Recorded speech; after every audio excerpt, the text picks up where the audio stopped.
আমাদের নেতা হযরত শাহরুখ আলিয়া মহাপুরুষ জাতির শ্রেষ্ঠ সন্তান শ্রদ্ধাভাজন ওলামায়ে কেরাম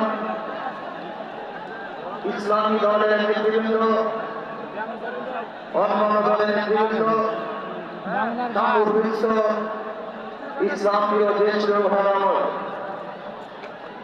আজকে সম্মেলন কেন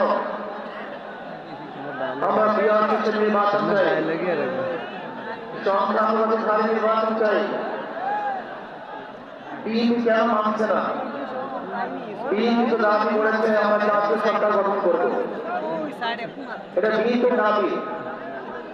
আর জাতীয় সরকার গঠন করার জন্য সবচেয়ে ভালো পদ্ধতি নির্বাচন জাতীয় সরকার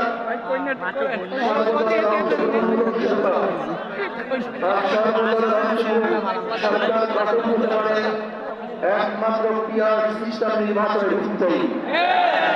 তাহলে কেন বিএনপি মানছে না কারণটা কেমন বুঝি না অবশ্যই বিএনপিকেও পিয়ার সিস্টেম নির্বাচন মানা উচিত সংস্কার চাই বিএনপি বলছে আমরা সরকার গঠন করে ক্ষমতায় গিয়ে সংস্কার করব প্রথম প্রশ্ন হলেই আগামী বিএনপি ক্ষমতায় যাবেন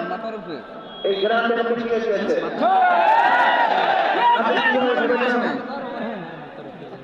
যারা 96 থেকে 91 পর্যন্ত ফেল করার কারণে 96 ক্ষমতা রাখতে পারেনি আবার 2001 থেকে 2005 পর্যন্ত দেশ চালানোর কারণে 2008 তারা ক্ষমতা রাখতে পারেনি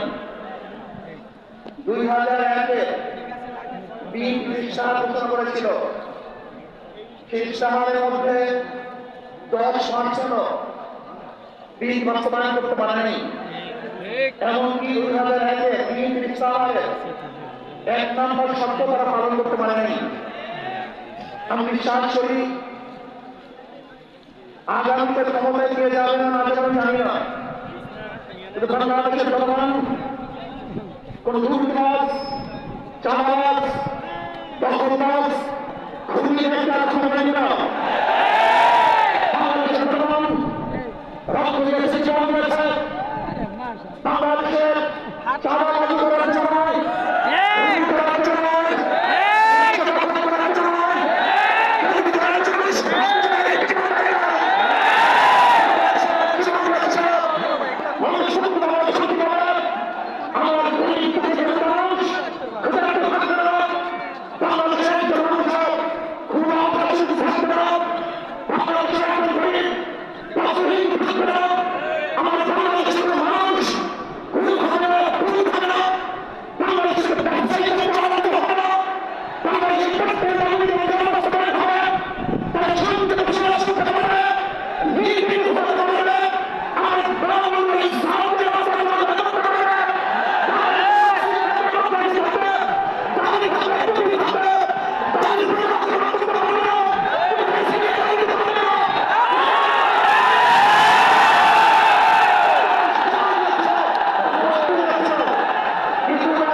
ভারতের গোলামি করার জন্য রক্ত দেয়নি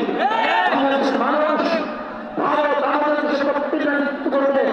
আমেরিকা আমাদের দেশে প্রত্যেকটা মৃত্যু করবে এই জন্য বাংলাদেশের মানুষ রক্ত দেয়নি বাংলাদেশের মানুষ সাধারণ তারা নিজেরা আইন প্রণয়ন করবে নিজেরা সংসদ পরিচালনা করবে তারা নিজেরা পা চালাবে বাংলাদেশের মানুষ জীবন দিতে পারে কিন্তু কাল গ্রহণ করতে পারে আমি বিশ্বাস করি আজকে মানুষেরা আছেন যে আমরা